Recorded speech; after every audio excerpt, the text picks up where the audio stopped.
Hey guys, welcome to Gardening Upbeat and I hope you are doing very well.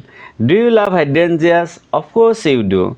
In case your plants are not blooming well, then this video is for you. I am going to share many tips about the things I do to make my hydrangeas bloom every year. Not only that, your all doubts about old, new wood and about pruning hydrangeas should be cleared after watching this video. Let's get started quickly. Just few days back, my hydrangea plant was looking really bad. I did few important things and got result like this. My plant bloomed really well, isn't it? Normally I provide updates in most of my videos, but I have uploaded this video without any updates as spring is the crucial time. I did everything in February and uploaded immediately so that you can also perform the things at the right time. In that video, I have already documented all the things that I did. But let me recap all the steps quickly so that you don't have to watch two videos. But for more detailed info, if you like, you can definitely check out that video. Trust me, you are not going to feel like that I have wasted your time. Anyway, I did the below things. Step number 1. As a first step, I pruned my plant. Now before pruning, we should know about the varieties. Very soon I am going to talk about pruning in the coming part of the same video. Similar way I have reported another plant. But for this I did not prune anything. So why did not I prune this plant? Well, you are going to find all the answers in the coming part of the same video. One important note. Is it really important to prune before repotting? Absolutely no, and please avoid pruning your plant if it's very new. Something like this. On a side note, I even got flowers on this small plant. We prune our plants to get more branches. By pruning, we can make our plants to look more fuller. So you can prune in case your plants are getting leggier or you are able to see unhealthy branches like the way you can see here. This is after hard pruning. Let's move to the second step. Step number 2. We need to repot our plant. The size of the new pot is 10 inch deeper and 10 inch wider. To repot, I have already prepared my potting soil mix and did it this way. 50% normal garden soil, 25% cocopeat and 25% vermicompost. Let's take out the plant from the current pot. Step number 3. Pruning few roots and removing some soil from the root ball so that it fits well in the new pot. While repotting, we can always prune few roots and this is not going to create any problems. Filling the pot and fourth step is important. Step number 4, and here I am going to add few components. Number 1. 30 grams bone meal, which is going to provide phosphorus. Instead of this, we can also use rock phosphate. Number 2. Humus P. It's going to help the plant to produce stronger root system. Dose is 1 teaspoon and please note the dose is for 8 to 10 inch pot. For bigger pot, we can increase the dose. Number 3. Biovita seed extract. It's going to provide all the micronutrients. The dose is 1 teaspoon. Number 4. Afigro iron. It would provide the extra iron so that leaves remain green, not white. Something like this. I haven't applied any components that is going to provide higher percentage of nitrogen, such as mustard cake powder. It's because few roots are already damaged. In case your plant has healthy roots, then you can use 15 to 20 grams mustard cake powder at the time of repotting or use any other fertilizers that provide higher percentage of nitrogen. Please note, along with mustard cake powder, all the other components shown here can be repeated once in 30 to 40 days. Feel free to use any other brands you prefer. Step number 5. Watering well. After this, keep the pot only under indirect sunlight for next 2 to 3 days and then partial sunlight can be provided. To be honestly saying, hydrangeas actually prefer filtered sunlight and cannot tolerate harsh direct sunlight for more hours.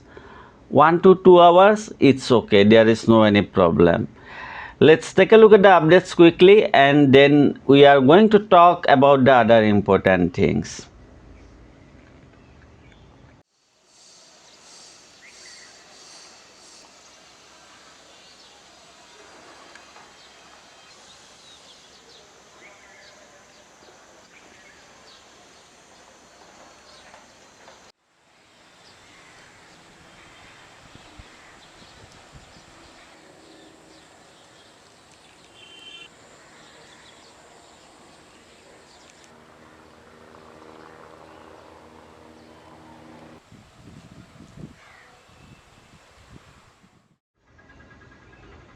This is the result after 60 days and as you can see that my plant did really well. My plant is looking very healthy and blooming nicely. Please note we can expect heavy flowers like this by growing our plant in a much larger pot, something like 14 to 16 inch. But it's not a good idea to use bigger pot for a smaller plant or in the very first year. In the coming year, I am going to repot the same plant in a much bigger pot, let's say 14 inch or 16 inch. Let's talk about pruning. But for that, we need to learn about smooth hydrangeas and big leaf hydrangeas. See, there are many different varieties of hydrangeas. But to make it simple, I am dividing them in two main categories. One is smooth hydrangea and another is big leaf hydrangea. Please don't get confused by the name big leaf. Though the name is big leaf, the leaves are not really that huge. Smooth hydrangeas bloom on new wood, means on new growth. This is a smooth hydrangea and for better result, we can prune our smooth hydrangeas in February to March. That means in the spring. At the time of repotting, you must have noticed some new growths coming from the base of the plant. Well, I got flowers on them too, as you can see on this footage. Sorry for not so clear footage. It was a very cloudy day. Similar way, here also you can see many new growths which are coming from the base. This is another plant. So for smooth hydrangeas, we can prune at any time during the growing season, which is the summer. Whereas big leaf hydrangeas bloom only on old wood, means growths from the previous year. That means we would be able to refer all these growths as old wood in the next year.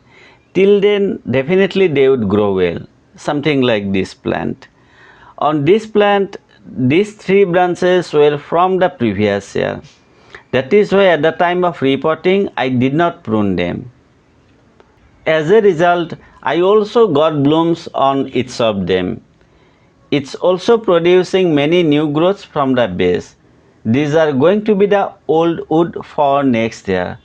I hope you don't have any doubt about old wood and new wood. So when to prune big leaf hydrangeas? We can do it after they are done with blooming. Having said that, please don't touch the new wood from this year. For example, at the current time, same plant is here. As you can see, all the new growths which were coming from the base are growing well. I am not going to prune them. Instead, I would let them grow as they like. We can prune these three branches.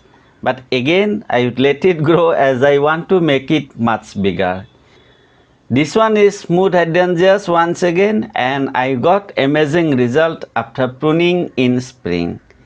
So what's the difference between smooth hydrangea and big leaf? Here are few symptoms to identify them. Number one, please take a look at the leaf pattern. The leaves on the big leaf hydrangeas are somewhat less pointy, bit roundy at the edges. Number 2. Leaves on big leaf hydrangeas look more thicker and much greener. Number 3. At any time if you see symptoms like this, more likely you have a big leaf hydrangea. This happens due to the lack of iron, and usually it occurs more on big leaf hydrangeas. To treat this, we can use iron supplements. Most often I use Agromine, and dose is 1 ml in 1 liter water. We can spray this once in 7 to 10 days. Number 4. In smooth hydrangeas, we usually find red or purple looking leaves. You have already seen similar symptoms on this plant. It happens due to the lack of nutrients, and we often find these symptoms in dormancy time, which is the winter. That is why in spring, pruning and repotting by providing fresh potting soil mix is important. In case your plants are growing directly in ground, you can enrich the soil by applying any compost after pruning. Along with hydrangeas, it's the time to get lots of flowers on our hibiscus plants. Recently, I have shared a 2-in-1 system to force our hibiscus plants to bloom more. It's very easy and cheap to do. For more info, please check out the next video. Hope you found this video useful, and if you did, I would truly appreciate if you give it a like, share it with your friends, and subscribe to my channel if you are new to Gardening Upbeat. Thank you so much for watching. Take care and enjoy.